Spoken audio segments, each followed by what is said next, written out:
গতকালকে কি হয়ে গেল? গতকালকে পঞ্চগড়ে কি হয়েছে জানেন? দুই একজন মাথা ঢুকেছে, একজন। এর মানে আপনারা ভালো মানুষ, দুনিয়ার কোনো খোঁজ খবর রাখবেন না, খায়া দায়া নিজেরা বাঁচতে পারলেই হলো, তাই না?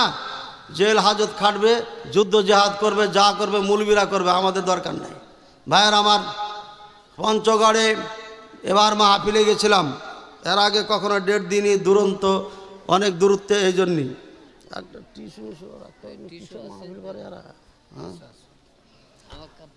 ভাইয়ের আমার, সেই পঞ্চগড়ের মাহফিলটা একদম কাছেই ছিল। আমাকে নিষেধ করা হয়েছিল এদের ব্যাপারে কিছু বলেন না, কারণ এরা খুব ক্ষমতাধর, এরা সরকারকে নিয়ে সাথে নিয়ে কাজ করে, সুতরাং এদের বিপক্ষে বললে হয়তো ঝামেলা হতে পারে, তাই আমাকে বলতে নিষেধ করা হয়েছিল। তবে আমি হাদিসগুলো পাঠ করে ইশারা ইঙ্গিতে বলে দিয়েছি, এই কাদিয়ানীদের আপনার দল বিশাল বড় একটা ভার্সিটি তৈরি করেছে। কি বলবেন? নাউজুবিল্লাহ বলবেন না? এটা টাটকা মুসলমান দেখতেছি নগর, না বুঝেন না আমার কথা? বুঝেন না কথা নাকি আমার? অনেক সময় মাইকের কারণে নাও বোঝা যেতে পারে, আবার নোয়াখালীতে লেখাপড়া করেছি, এই জন্য হয়তো নাও বুঝতে পারেন। বোঝা যাচ্ছে? আচ্ছা ভাইয়ের আমার, সেখানে তারা ভার্সিটি তৈরি করেছে। এই কাদিয়ানি, গোলাম আহমদ কাদিয়ানি, ইন্ডিয়া বাড়ি, যত শয়তান আছে দেখবেন সবার বাড়ি ইন্ডিয়াতে। যারা এই ভারত উপমহাদেশে গণ্ডগোল লাগিয়েছে, এদের বেশিরভাগ না, সব কথা মূল সবাই হচ্ছে ইন্ডিয়ার থেকে। ভালো কাজ আবার ইন্ডিয়ার থেকেও হয়েছে। তিরমিজির সব থেকে বিখ্যাত সরা ইন্ডিয়া থেকে বানাইছে।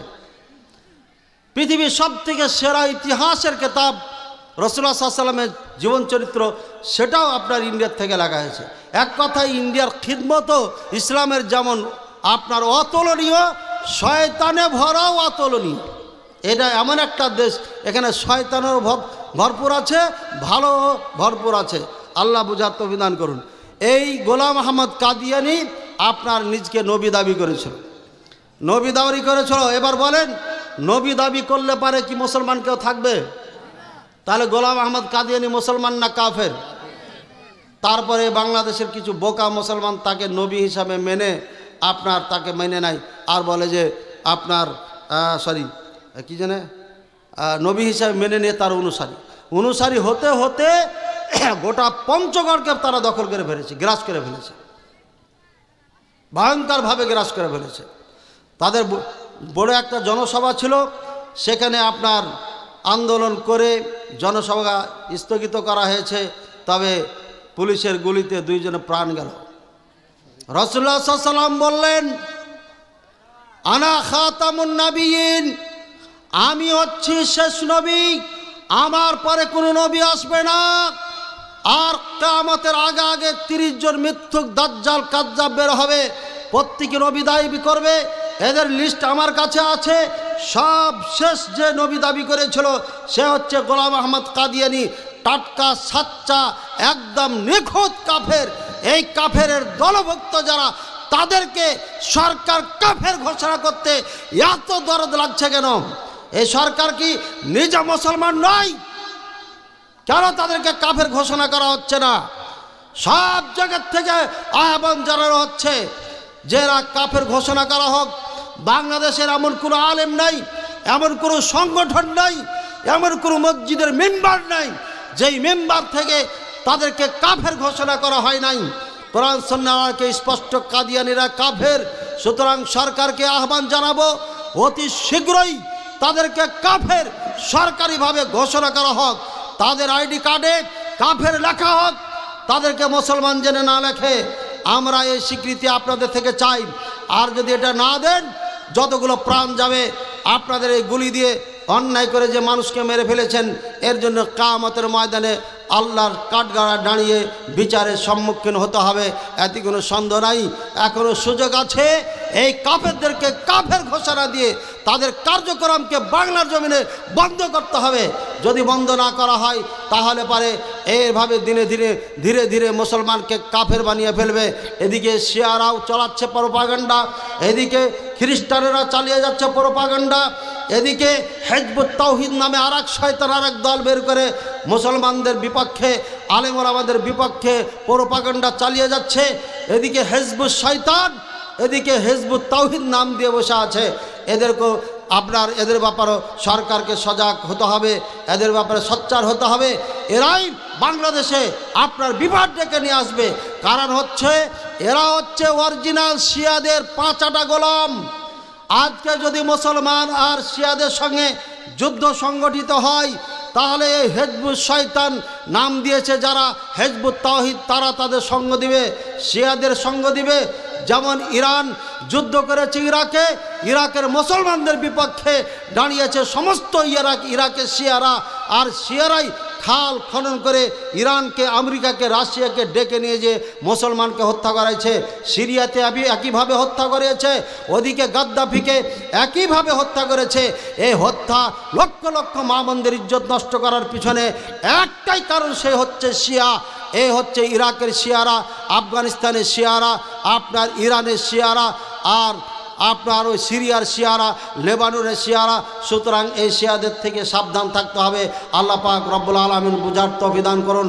ভাইয়ের আমার, কিয়ামত সন্নিকটে, ইমাম মাহদী আসার সময়ও কাছিয়ে গেছে।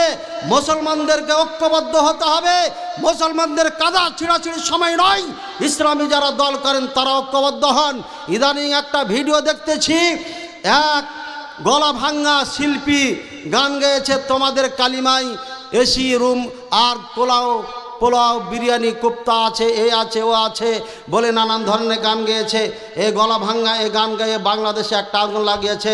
আর একজন আপনার ইউটিউবার জোকার, কখনো ইবলিশ সাজে, কখনো আপনার ফকির সাজে, কখনো কি সাজে, এ আবার মাদানী শাইখদেরকে আপনার শয়তান বলে আখ্যায়িত করে, কাফের বলে আখ্যায়িত করে আপনার গান বাজিয়ে ছেড়ে দিয়েছে।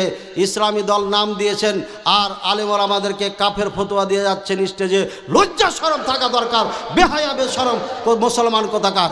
ইসলামী লেভেল লাগিয়ে মঞ্চে বসে মুসলমানকে কাফের ফতোয়া দাও, তোমার আসপার্থ কত? আর তুমি এদেশে ইসলাম কায়েম করবে যতদিন পর্যন্ত এদেশের মুসলমান ইসলাম বুঝে, তোমাদের মধ্যে কুখ্যাত শয়তানগুলো কখনো ইসলাম কায়েম করতে পারবে না। ইসলাম কায়েম করতে পারবে না মানে তোমরা ক্ষমতায় যেতে পারবে না। সাবধান, সতর্ক হয়ে যাও। এই পাগল ছাগলগুলোকে মুখ বন্ধ করো, জনগণের সম্মুখে এসে তওবা করো।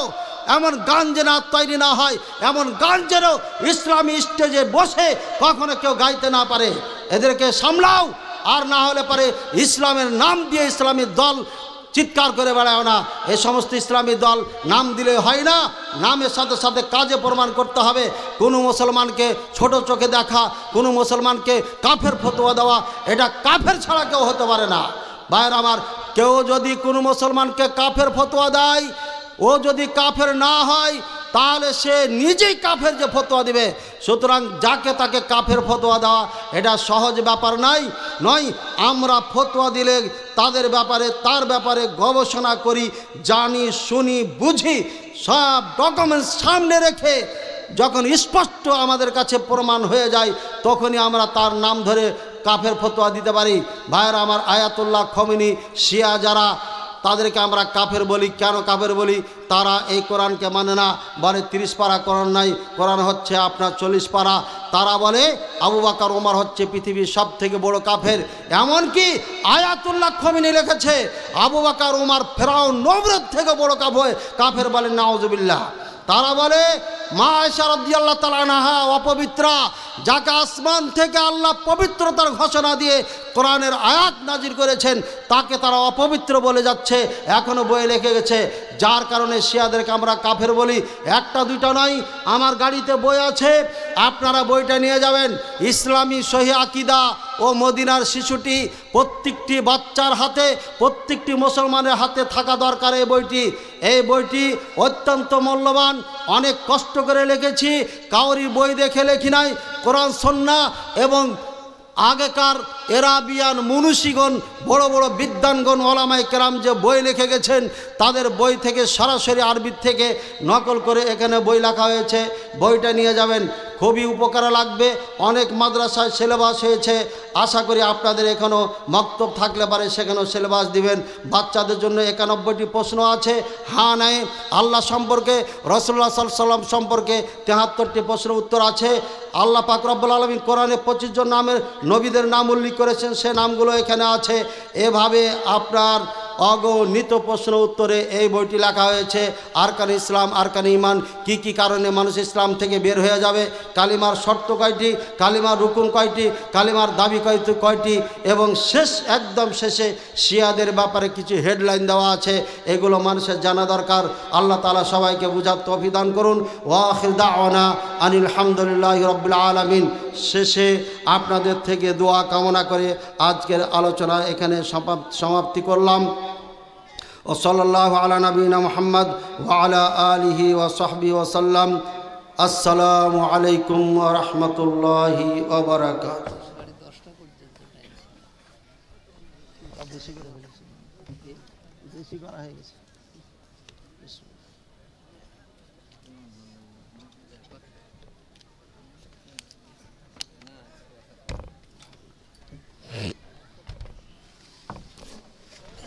দেখ তো ইমরান কই বক্তা নিয়ে আসতে বলো। বললাম আধা ঘন্টা পরে নিয়ে এসে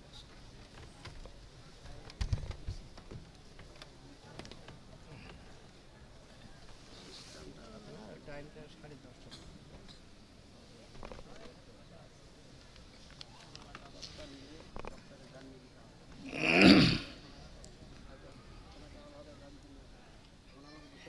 আসসালামু আলাইকুম ওয়া রাহমাতুল্লাহ। আলহামদুলিল্লাহ।